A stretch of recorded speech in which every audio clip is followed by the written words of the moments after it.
Hello friends, வாங்க நாம century of லவ்வோட first episode பார்க்கலாம். இந்த ஸ்டோரிய ஸ்டார்ட்டிங்கில் ஒரு 100 வருஷத்துக்கு முன்னாடியில இருந்த மாதிரி தான் காட்டுறாங்க. அதாவது 1924 இருந்து காட்டுறாங்க. இதுதான் நம்ம ஹீரோ. என்ன பிரச்சனைன்னு தெரியல. இவன் என்ன தப்பு பண்ணான்னு தெரியல. அவனுக்கும் போலீஸுக்கும் நடுவுல ஒரு சண்டை மாரி வருது. போலீஸ் அவன தொரத்துறாங்க. அவன் கூட இவன் ஃபைட் பண்ணும்போது, இவன் கத்திய வச்சு தாக்க பார்க்குறான். அந்த டைம்ல அங்க இருக்கிற போலீஸ் இவன ஒரு கன் எடுத்து ஷூட் பண்ணிடுறாங்க. அது அவன் கையிலேயே பட்டுருது. அதுக்கப்புறமா அந்த போலீஸ்கிட்ட இருந்து தப்பிச்சு ஒரு மாரி தட்டு தடுமாறி ஒரு பிளேஸுக்கு வாரான். நல்லா ஞாபகம் வச்சுக்கோங்க. இது வந்து ஃப்ளாஷ்பேக். இது முன்னாடி நடந்த கதைய தான் காட்டுறாங்க. ஸோ ஒரு பிளேஸ்ல வந்து அவன் அங்க நெறைய கூடை மாதிரி எல்லாம் உயரமா இருக்கு. அது ஒன்றுக்குள்ள அப்படியே மாட்டி, அது தானாவே அவன் மேல விழுந்துருது. அங்க வந்து அவன் ஒளிஞ்சிக்கிறான். அதுக்கப்புறமா போலீஸ் அங்க வந்து தேடுறாங்க. பட் அந்த இடத்துக்கு ஒரு லேடி வாராங்க. ஒரு கேர்ள் வாரா. இவ தான் வந்து இந்த செஞ்சுரியில, அதாவது இந்த பீரியட் ஆஃப் டைம்ல இவ தான் ஹீரோயின். இவ பேரு வந்து வார்ட். பட் இவ வந்து ஒரு ராயல் ஃபேமிலிய சேர்ந்தவ. ஸோ இவளுக்கு எல்லாருமே மரியாதை குடுப்பாங்க. ஸோ அந்த போலீஸும், "மிஸ் வார்ட், நீங்க இங்க என்ன பண்றீங்க?" அப்படின்றதுக்கு, "நான் என்ன பண்றேனா? நான் என்ன பண்ணா உங்களுக்கு என்ன? யார தேடுறீங்க?" அப்படின்னு சொல்லிட்டு அவ சொல்றா. "அந்த பெர்சன் வந்து இங்க இல்ல. நீங்க தேடிட்டு வந்த பெர்சன் வந்து அந்த வழியா போயிட்டான்." அப்படின்னு இவ சொல்றத உள்ள இருந்து நம்ம ஹீரோவும் கேட்டுக்கிறான். நம்ம ஹீரோவோட பேர வந்து சான். ஸோ சானும் கேட்டுக்கிறான். பட் போலீஸுக்கு என்னதான் இருந்தாலும் டவுட்டா இருக்கு. அவன் போயிட்டு அத தொறந்து பார்க்க போகும்போது, வார்ட் சொல்றா, "ஓ! என் பேச்ச கேட்காம, நான் சொல்றத நம்பாம நீங்க போயிட்டு செக் பண்ண போறீங்களா? நான் நினைச்சா உங்க வேலையே இல்லாம பண்ணிருவேன். பரவாயில்லையா?" அப்படின்னதும் அவங்களும் அந்த போலீஸும், "சாரி மேடம்" அப்படின்னு சொல்லிட்டு அங்கேருந்து போயிடுறாங்க. போனதுக்கு அப்புறமா அந்த லேடி வந்து சேன போயிட்டு, "நீ ஓகேவா?" அப்படின்னு கேட்கும்போது, சேன் கொஞ்சம் பயந்துடுறான். கையில இருக்கிற கத்தியால அவள அப்படியே குத்த பார்க்குறான். பட் ஒரு நிமிஷம் அப்படியே அவ ஃபேஸ பார்த்ததும் ஸ்டன் ஆயி அப்படியே நின்னுருவான். வார்டு சொல்லுவான், "நீ ஓகே தான். உனக்கு ஒரு பிரச்சனையும் இல்ல. நீ இப்போ சேஃப் தான். பயப்படாத." அப்படின்னும்போது இவன் அப்படியே மயங்கிடுறான். நெறைய பிளட் லாஸ் ஆயிருக்கும். ஸோ இந்த மிஸ் வார்ட் வந்து என்ன பண்ணுவான்னா, அவன அப்படியே கைத்தாங்கலா கூட்டிட்டு வந்து ஒரு கோவில் மாரி இருக்கும். அங்க கொண்டு வந்து, அங்க இருக்கிற பூசாரி கிட்ட கேட்பா, "இவன காப்பாத்துங்க. எப்படி சரி காப்பாத்துங்க." அப்படின்னு. உயிர் இருக்கும். பிளட் ரொம்ப போனதுனால அவன் அப்படியே மயங்கியிருப்பான். ஸோ அவங்க என்ன பண்ணுவாங்கன்னா, அங்க ஒரு டேபிள்ல அவன அப்படியே படுக்க வச்சுட்டு, போயிட்டு அந்த பூசாரி எதையோ ஒண்ணு எடுத்துட்டு வராரு. அது என்னன்னு தெரியல. அப்புறமா பார்த்தா, அது ஒரு ஸ்டோன் மாதிரி இருக்கு. அந்த ஸ்டோன் எடுத்துட்டு வந்து, அங்க இருக்கிற சாமி முன்னாடி அப்படியே உட்காந்து அத கையில எடுத்து ப்ரே பண்ணி வேண்டிக்கிறாரு. வேண்டிக்கிட்டு அப்புறமா அந்த ஸ்டோன அது பார்க்குறதுக்கு சும்மா சின்னனா ஒரு கல்லு மாதிரி தான் இருக்கு. பட் அதில கலர்ஸ் தெரியுது. இதுக்கு பேரு வந்து 5 கலர் ஸ்டோன். 5 நிறங்கள் அதில இருக்குது. ஸோ அந்த ஸ்டோனுக்குன்னு ஒரு பவர் இருக்கு. இந்த ஸ்டோன வச்சு தான் முழு கதையுமே போகுது. இவர் என்ன பண்றாருன்னா, சாமிகிட்ட வேண்டிக்கிட்டு அந்த ஸ்டோன் எடுத்து அவன் மேல வைக்கிறாரு. வச்சதுக்கு அப்புறமா கொஞ்சம் கொஞ்சமா அதனோட பவர்னால சானோட பாடியில ஏதோ ஒண்ணு ரியாக்ட் ஆகுது. அவனால வலி தாங்க முடியல. ஒரு மாரி கத்துறான், அலர்றான்.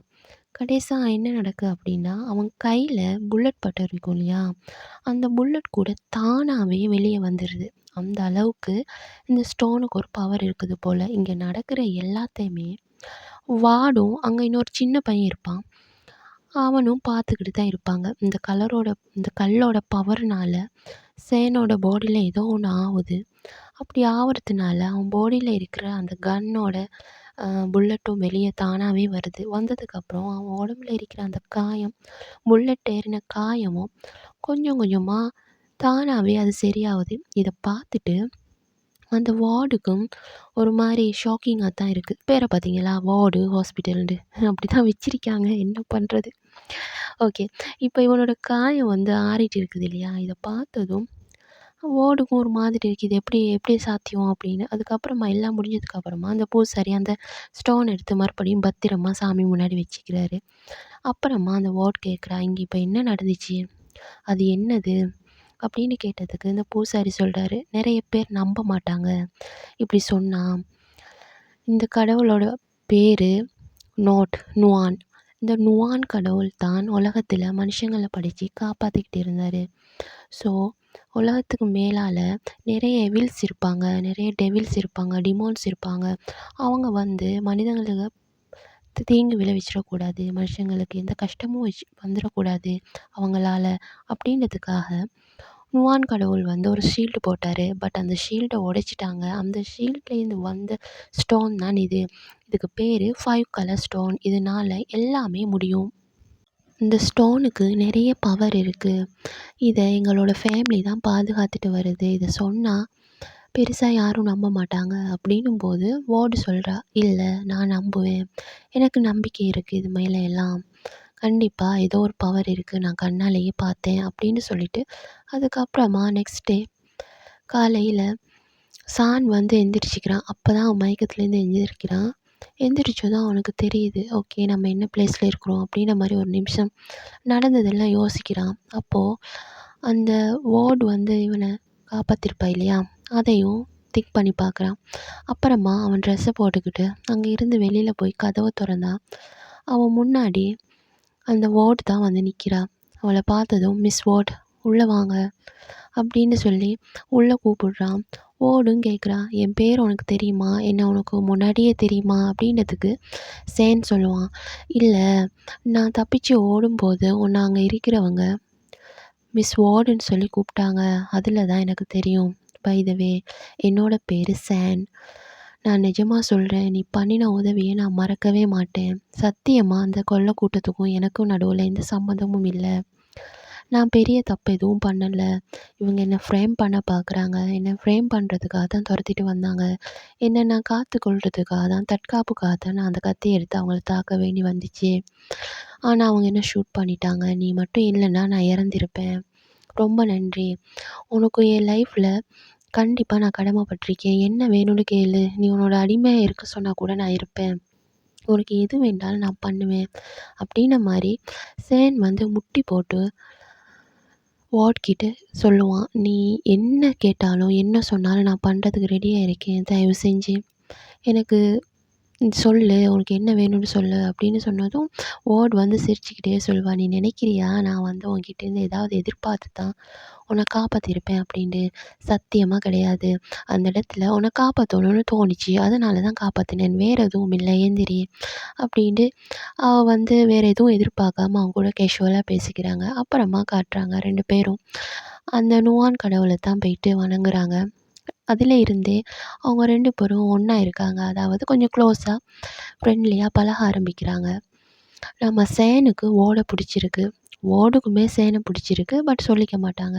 அதுக்கப்புறமா இவங்க 2 பேரும் ஒரு பிளேஸுக்கு போவாங்க. அந்த பழைய காலத்துலலாம் ஸ்டேஜ் ட்ராமா நடக்கும் இல்லையா, அப்படியான ஒரு பிளேஸுக்கு போகிறாங்க. அதை பார்த்துட்டு இருக்கும்போது அதில் ஏதோ சேடான ஸ்டோரி போகுது போல்.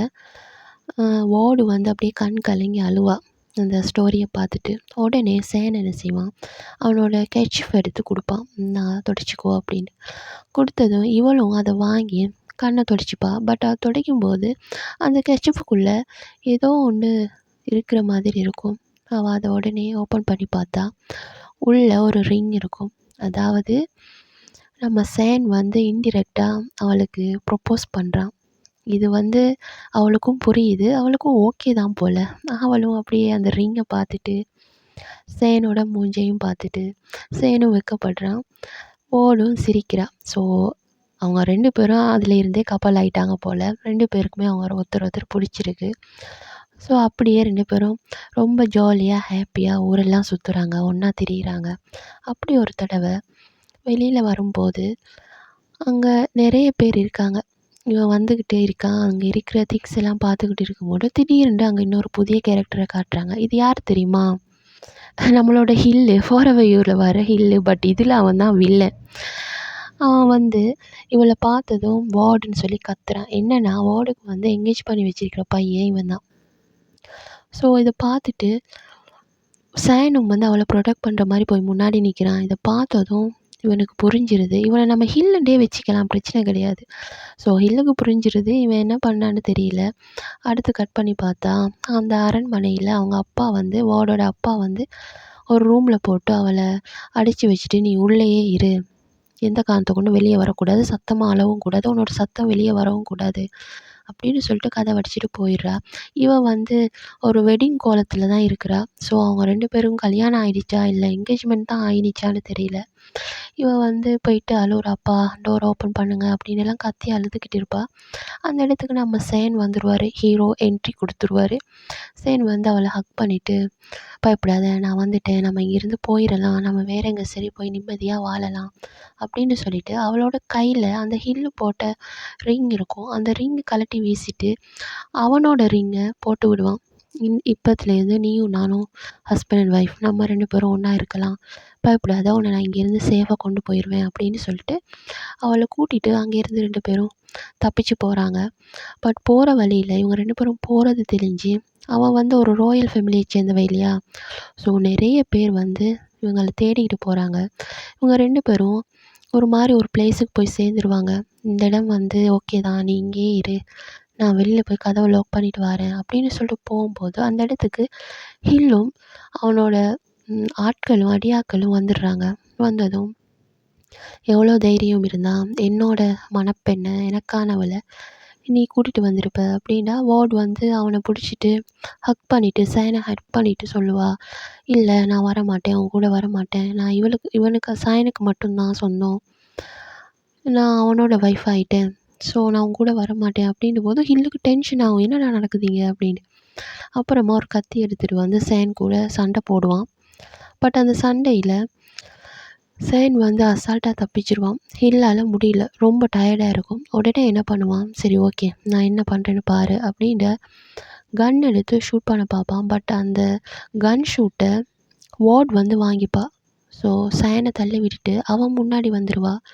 உடனே அந்த கன் அவன் மேல பட்டுரும். அந்த புல்லட் வந்து வார்டு மேல பட்டுரும். வார்டு உடனே அங்கேயே ஒரு மாரி மூச்சு விட முடியாம சாவுற நிலைமைக்கு போயிருவான். அந்த நிலைமையிலயும் ஹில்ல பார்த்து, "தயவு செஞ்சு சேன போக விடு. சேன எதுவும் பண்ணிறாத. சேன் நீ இங்கேருந்து கிளம்பு. உனக்கு எதுவும் ஆகக்கூடாது. தயவு செஞ்சு இங்கேருந்து போ." அப்படின்னு சேனுக்கும் சொல்லிட்டு ஹில்ல பார்த்து சொல்லுவா. "தயவு செஞ்சு எந்த காரணத்த கொண்டும் சேன மட்டும் எதுவும் பண்ணிறாத." அப்படின்னு. ஹில்லும் இத எதிர்பார்த்திருக்க மாட்டான். ஏன்னா, அவன் வந்து நிஜமாலுமே ஓட வந்து விரும்புறான். பட் இவங்க 2 பேரும் ஒருத்தருக்கு ஒருத்தர் விரும்புறாங்க இல்லையா? இப்படி ஆகும்னு அவன் எதிர்பார்த்திருக்க மாட்டான். அவன் அப்படியே சேன போக விட்டுருவான். சேன் வந்து ஓட தூக்கிக்கிட்டு மறுபடியும் அந்த பூசாரி கிட்ட தான் போவாங்க. "ப்ளீஸ் தயவு செஞ்சு இவள காப்பாத்துங்க" அப்படின்னு சொல்லி அவன் அழுவான், கெஞ்சுவான். அவர் வந்து கைய பிடிச்சு பார்ப்பாரு. உயிர் இருக்காரு. ஆல்ரெடி இறந்து போயிருப்பா. அவ இறந்துட்டா அப்படின்றதும் சேன் சொல்லுவான், "அந்த ஸ்டோன் இருக்குல்ல, அந்த ஸ்டோன வச்சு காப்பாத்துங்க" அப்படின்றதும் அந்த பூசாரி சொல்லுவாரு, "அப்படியெல்லாம் முடியாது. அந்த ஸ்டோனுக்கு பவர் இருக்கு தான், இல்லன்னு இல்ல. பட் கொஞ்சமாவது உடம்புல உயிர் இருந்தா மட்டும் தான் அந்த ஸ்டோன வச்சு காப்பாத்த முடியும்.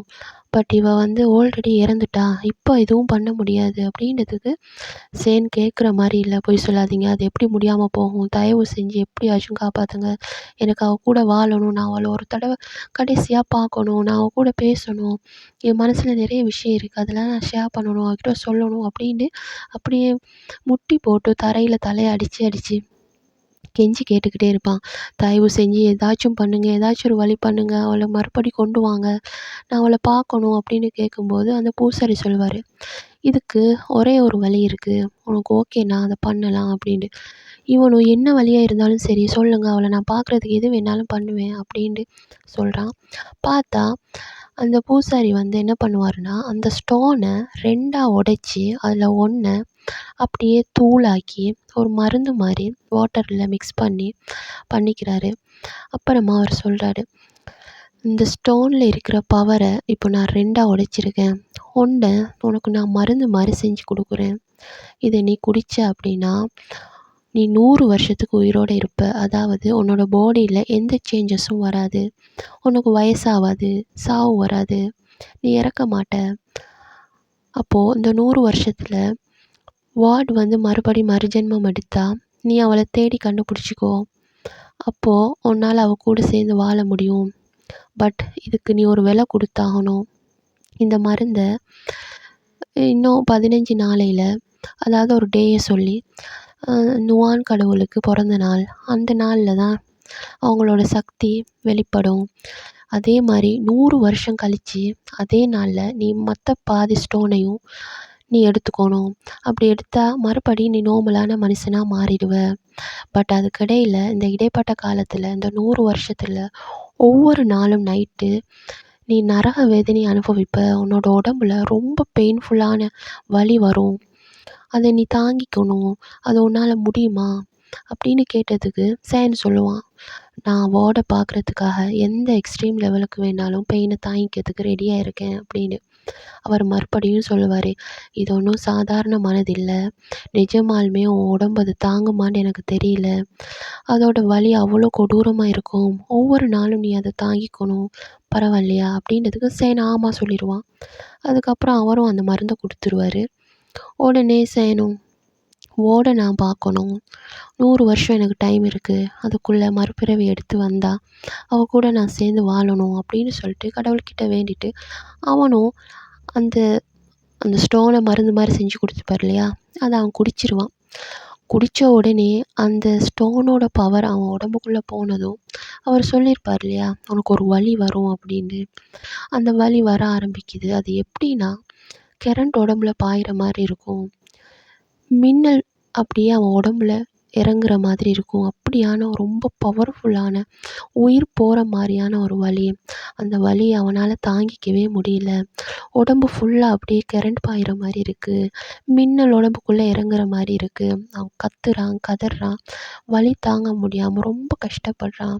இந்த வலியத்தான் அவன் ஒவ்வொரு நாளும் அடுத்த 100 வருஷத்துக்கு தாங்கிக்கணும். ஸோ இதத்தான் அந்த பூசாரி முதல்லயே சொல்லியிருப்பாரு. பட் இவன் அதுக்கு ஓகே தானே சொல்லியிருப்பான். இப்போ அந்த வலியால அவன் ரொம்ப துடிச்சு போறான். ஒரு பாயிண்ட்டுக்கு மேல அந்த வலி தாங்க முடியாம அப்படியே மயங்கிருவான்.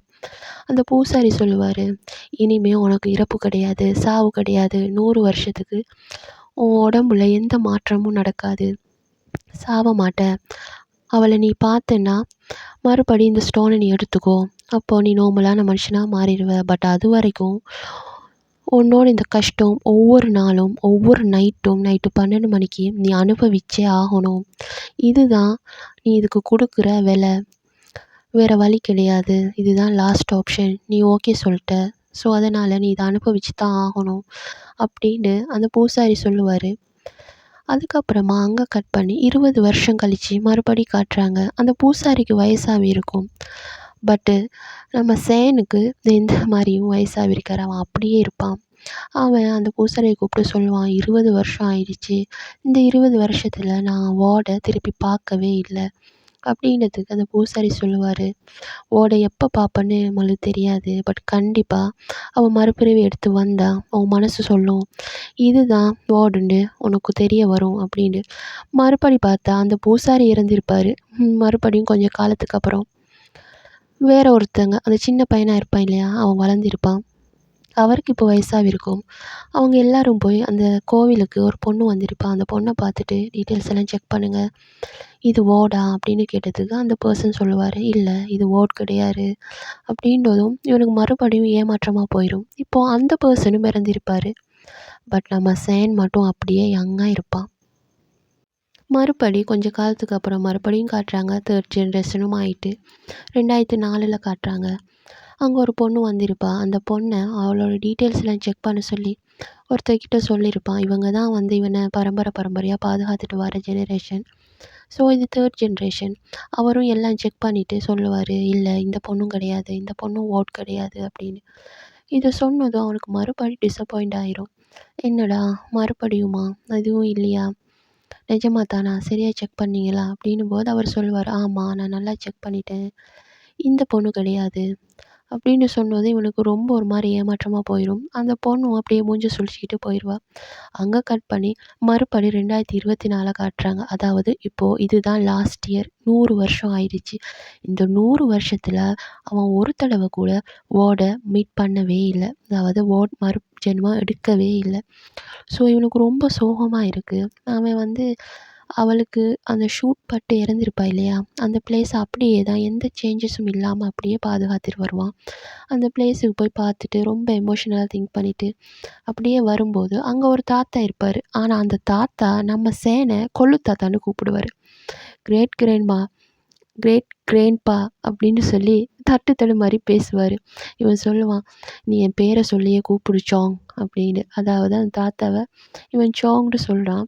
அந்த தாத்தாக்கு இவன் கொள்ளு தாத்தாவாமா.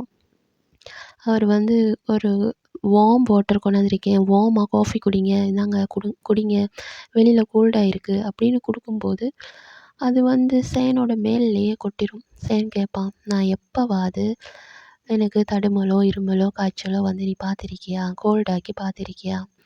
இல்லைல்ல, அப்புறம் எதுக்கு அப்படின்னும்போது அந்த தாத்தா சொல்லுவார், இல்லை என்னை மன்னிச்சிடுங்க, நான் தப்பு பண்ணிட்டேன், உங்களுக்கு நோய் வராது தான், வருத்தம் வராது தான், பட் இருந்தாலும் வெளியில் கூலாக இருக்கிறத உங்களுக்கு உணர முடியும் இல்லையா, அதுக்காகத்தான் வார்மாக இருக்கட்டும்னு நான் கொண்டு வந்தேன், பட் தப்பு பண்ணிட்டேன், உங்கள் மேலே அது கொட்டிருச்சு, சுட்டுருச்சு, என்னை மன்னிச்சிடுங்க அப்படின்னு சொல்லும்போது சேன் சொல்லுவான், சாங் எந்திரி, அப்படியெல்லாம் பேசாத, நீ இத்தனை வருஷமாக என்னை பாதுகாத்துட்டு வந்திருக்க உங்கள் பரம்பரை, ஸோ நான் தான் உங்களுக்கு கடமைப்பட்டிருக்கேன், எனக்கு என் காலில் எல்லாம் முட்டி போட்டு நீ மன்னிப்பு கேட்க வேணாம் அப்படின்னு சொல்லிக்கிட்டு இருப்பான். மக்களே, நான் அதை ரெக்கார்ட் பண்ணும்போது இங்கே பயங்கரமாக மழை பெய்யுது.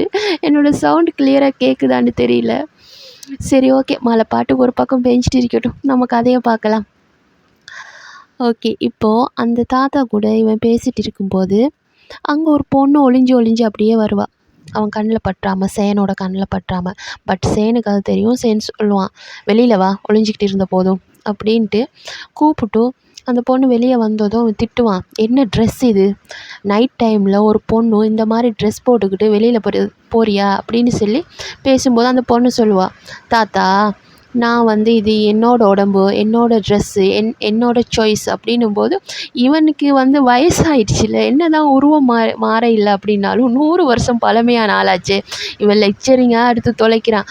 ஒரு பொண்ணு வந்து எப்படி நைட் டைமில் வெளியில் போகிறது, இந்த மாதிரி ட்ரெஸ் பண்ணிக்கிட்டு அப்படின்னுலாம் இவன் ஒரு மாதிரி திட்டிக்கிட்டே பேசிகிட்டு இருக்கும்போது அவனுக்கு டக்குன்னு வலி வர மாதிரி இருக்கும். அதாவது நைட்டு 12 மணி ஆகிருச்சு. உடனே வந்து நெஞ்சை பிடிச்சிக்கிட்டு அப்படியே உள்ளே ஓடி போவான். இதை பார்த்துட்டு அங்கே இருக்கிற அந்த தாத்தாவும் அந்த அம்மாவும் ரொம்ப ஒரி பண்ணிப்பாங்க. பட் அந்த பொண்ணு சொல்லுவா, மா எதுக்கும்மா நீங்கள் தேவையில்லாமல் அவரை பார்த்து வருத்தப்படுறீங்க, இது ஒன்றும் புதுசு இல்லையே, டெய்லியும் நம்ம பார்க்குறோம் தானே, ஆனால் அவருக்கெல்லாம் ஒன்றும் ஆகாதுமா அப்படின்னும்போது அந்த அம்மா சொல்லுவா, அப்படியெல்லாம் சொல்லாத, அவர் எவ்வளோ கஷ்டப்படுறாரு தெரியுமா அப்படின்றதுக்கு அந்த பொண்ணு சொல்லும், ஆனால் அவருக்கு தான் எதுவும் ஆகாதே, நான் பார்த்துருக்கேன், நான் சின்ன வயசாக இருக்கும்போது அவருக்கு எத்தனையோ தடவை காயப்பட்டிருக்கும், பட் எதுவுமே ஆனதில்லை, எனக்கு நல்லா ஞாபகம் இருக்குது, ஒரு தடவை நான் கத்தி ஒன்று பக்கத்தில் இருந்தது தெரியாமல் அங்கே போய் திங்ஸ் எடுக்கும்போது அந்த கத்தி கீழே விழ பார்க்கும். உடனே அவர் அது பிடிச்சிருப்பார், அவரோட கையில் காயமாகி ப்ளீடிங் ஆகும். அதை பார்த்துட்டு நான் சின்ன பொண்ணாக இருந்ததுனால ரொம்ப பயந்து அழுதேன். உடனே அவர் என்னை சமாதானப்படுத்தினார், ஒன்றும் இல்லை, இங்கே பாரு, எதுவும் ஆகலை, நீ அழாத, ஒன்றும் பிரச்சனை இல்லை அப்படின்னு சொல்லிட்டு அவரோட காயத்தை காட்டினார். ஃபியூ செகண்டில் என் கண்ணு முன்னாலே அந்த காயம் ஆறினத்தை நான் பார்த்தேன். அப்படின்னா என்ன அர்த்தம், அவருக்கு எதுவும் ஆகாதுன்னு தானே அர்த்தம். 100 வருஷம் ஆகியும் அவர் அப்படியே இருக்கார் அப்படின்னா இதுக்கு மேலே என்ன அப்படின்னும் போது அந்த தாத்தா சொல்கிறாரு, இல்லை அது அப்படி கிடையாது, டெய்லி நைட்டும் அவரோட காயங்கள் எல்லாமே ஓப்பன் ஆகும். அதாவது முன்னாடி உடனே அந்த காயம் ஆறும் இல்லையா, அதெல்லாம் டே டைமில் மட்டும்தான்.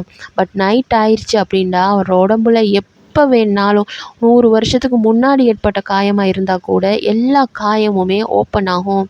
அது வந்து அவருக்கு மரணத்தை கொடுக்குற வலி மாதிரி இருக்கும் அப்படின்னு சொல்லுவார். இங்கே பார்த்தா சேன் அப்படியே தட்டு மாதிரி கத்திக்கிட்டே வந்து கீழே விழுந்து கிடப்பான். பார்த்தா நிஜமாலுமே அவனோட உடம்புல அந்த ஸ்டார்டிங்கில் ஃபர்ஸ்ட் டைம் போலீஸ் ஷூட் பண்ணி புல்லட் பட்டிருக்கும் இல்லையா, அந்த காயம், அந்த பொண்ணை காப்பாற்ற போய் வந்த காயம், அப்படி எல்லா காயமுமே அவனோட உடம்புல எப்பப்போ எல்லாம் காயம் ஏற்பட்டுச்சோ அந்த எல்லா காயங்களும் ஓப்பன் ஆகி அப்படியே அவன் வலியில் துடிக்கிறான். அவன் மேலே அந்த இடி விழுகிற மாதிரி, இடி இறங்குற மாதிரி, மின்னல் இறங்குற மாதிரியான அந்த வலி, ரொம்பவும் கொடூரமான வலி. அந்த வலி அவனால் தாங்கவே முடியல. கத்தி கத்தி அழுகுறான், அந்த வலியினால் கத்தி அழுகுறான். அதுக்கப்புறமா அவனே சொல்லிக்கிறான், 100 வருஷம் ஆயிடுச்சு, இது லாஸ்ட் இயர், இதுதான் கடைசி வருஷம், இந்த வருஷம் மட்டும் தான் நான் இந்த பெயினை தாங்கிக்கணும். அதுக்கப்புறம் நான் இறந்து போயிடுவேன். அதுக்கு முன்னாடி உன்னை பார்க்கணுன்னு தான் நான் ஆசைப்பட்றேன். நீ எங்கே இருக்கன்னு தான் எனக்கு தெரியல. உனக்காகத்தான் நான் இந்த வலி எல்லாத்தையுமே தாங்கிட்டு இருக்கேன்." அப்படின்ற மாதிரி திங்க் பண்ணுறான். அதோட இந்த எபிசோட் முடியுது மக்களே. நெக்ஸ்ட் எபிசோடில் பார்க்குறேன். பாய்.